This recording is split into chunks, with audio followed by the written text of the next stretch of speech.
Perhaps yesterday, when you were meant to be celebrating our blessings as Americans, some of you were saying, "Where is my electricity?" And others, like me, were saying, "Where is my internet? Where is my TV?" Once those things are taken away from us, perhaps that allows time for deeper reflection and pondering about the things that matter most, and to be truly grateful for the unique blessings that have been bestowed upon us and our ancestors for 25 decades of American history. And if you didn't have a chance to be grateful and thankful to God for those blessings yesterday, well, we're going to do it right now in God's house. There's no better place to be thankful than when we're standing at the foot of the cross of His Son, the greatest gift from the greatest giver. But let's have a little history lesson. We hear so much on Independence Day about George Washington, but let's rewind the clock and go back before he was our first president, before he was leading the revolutionary armies against the British Crown. He almost didn't live long enough to be able to lead those armies to set us free. We're going to go back to his part in a war that went on for 75 years, from 1689 to 1753, and it was called the French Indian War, 3/4 of a century, and it was a proxy war between two imperial powers, Britain and France. But they weren't the ones fighting with each other in the New World. They had the colonial armies, and they had the Native Americans. The colonialists had to fight on behalf of the British, and the Native Americans were made to fight for the French. And at that time, before he was a general, George Washington was a colonel in the Virginia militia fighting on behalf of Britain. Before years later, he would be fighting against them. So we're going to go to July the 9th, 1755. George Washington is 23, and it's a battle along the banks of the Monongahela River, 10 miles east of Pittsburgh. George Washington was in that battle on horseback, trying to carry the orders from General Braddock on the hill to the men on the front lines. Every messenger that was riding on a horse on that battlefield that day was killed, and so were the horses, but not George Washington. He had 2 horses shot out from underneath him, and he got on a third. He made countless runs back and forth, risking his life to carry out this cause. And when the battle finally ended and they were carrying the dead and injured off the field, George Washington took a closer look at himself. He had shrapnel in his hair. He had 4 bullet holes that went through his waistcoat, but there was not a scratch on his body. Somehow, in the midst of all that devastation, God had preserved the life of this man because he was destined for greater things. Little could he have known how great the responsibilities were that were to be entrusted to him. If you read the history of the Revolutionary War, victory for the colonies was not assured. In those 8 years between 1775 and 1783, it seems that Washington and his armies lost more than they won. But when it counted, they were able to emerge victorious from the field of battle. But if you do the math as we celebrate America's 250th birthday, we'll see that we have not had presidents for 250 years. George Washington wasn't elected president until 1789, the same year when our Constitution was established. What went on for the first years between 1776 and 1789? The country was led by the Continental Congress, the predecessor of the legislature we have today in Washington, D.C. And each year, there was one man chosen from the Continental Congress to be the president of the Congress, not the president of the country. This allowed there to be a distinction between the democracy being established here and the monarchy of England that we were trying to distance ourselves from. But this was proven to have too much transition built into it, and no one could establish any momentum to gather the colonies together, these newly formed states. And that is why they prevailed once again upon General Washington to come out of his retirement at Mount Vernon and to come and lead this new nation he helped to found. And before he took office in 1789, as he was there present for the debates that led to the formation of our U.S. Constitution, he said to those statesmen gathered there, and I quote, "I have no doubt that the United States will be the most prosperous and powerful nation in the world, provided we continue to follow the ways of God." Let's hear that again. I have no doubt that the United States will be the most prosperous and powerful nation in the world, provided we continue to follow the ways of God.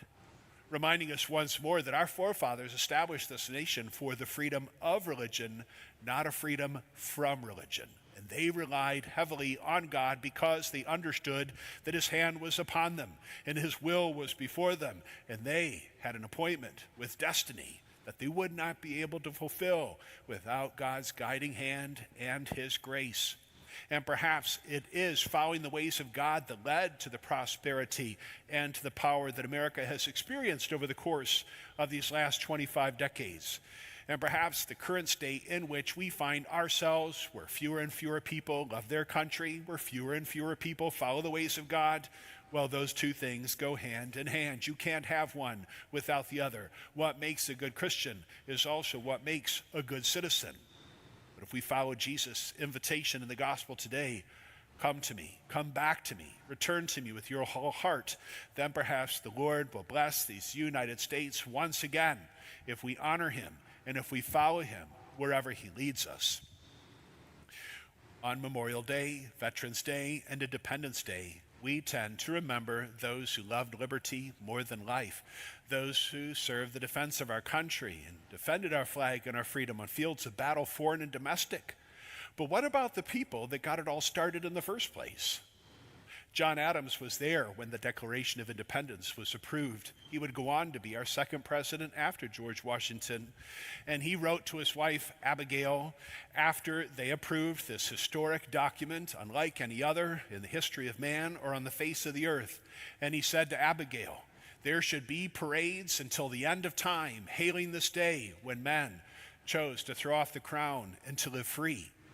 The date that he thought would be remembered is July the 2nd, 1776. Maybe history got it wrong, but it depends on where you want to count from. The men who wrote the Declaration of Independence, although Thomas Jefferson did most of it, they approved it on July the 2nd of that year. July the 4th was the day when that Continental Congress ratified what they had previously approved. But none of them signed it until more than a month later, and some of them never signed it. But of those who did, it was as if they were putting a target on their backs by putting that pen on that parchment. And we're going to find out about the price they paid, the 56 signers of the Declaration of Independence.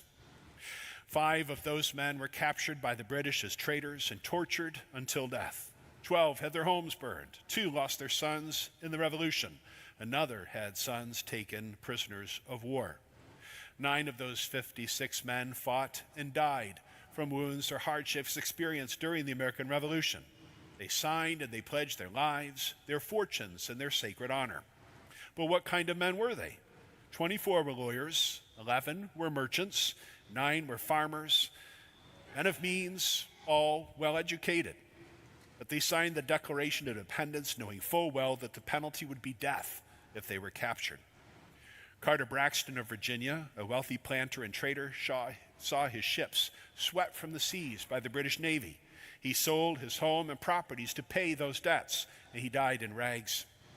Thomas McKean was so hounded by the British that he was forced to move his family constantly. He served in the Continental Congress without pay. His family was kept in hiding. His possessions were taken from him. Poverty was his only reward. Vandals or soldiers or both looted the properties of Ellery, Clymer, Hall, Walton, Gwinnett, Hayward, Rutledge, and Middleton. At the Battle of Yorktown, Thomas Nelson Jr. noted that the British General Lord Cornwallis had taken over Nelson's own home as his military headquarters and base of operations.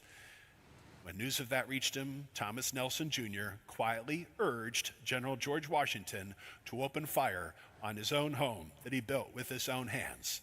That house was destroyed. Nelson died in bankruptcy. Signer Francis Lewis had his home and properties destroyed. The enemy jailed his wife, and she died months later. John Hart was driven from his wife's bedside as she lay dying. Their 13 children fled for their lives. His fields were laid to waste. For more than a year, he fled from his captors and lived in forests and caves, returning home only to find his wife dead and his children vanished. A few weeks later, he died of a broken heart. Signers Norris and Livingston suffered similar fates. Such were the stories and sacrifices of the fathers of our country, these heroes of the American Revolution. These were not wild-eyed, rabble-rousing ruffians. They were soft-spoken men of means and education. They had security, but they loved liberty more. Standing tall, straight, and unwavering, they pledged, and this is the last sentence in the Declaration of Independence, and I quote, "For the support of this declaration, with firm reliance on the protection of the divine providence, we mutually pledge to each other our lives, our fortunes, and our sacred honor." These men were risking everything. They risked their own lives. They risked the lives of their wives. They risked the lives of their children, all so that future generations of Americans might live free. That is you, and that is me, and that is why we are here today, and with Christians all across this land, to give thanks to God for raising up people like that who would do such extraordinary things.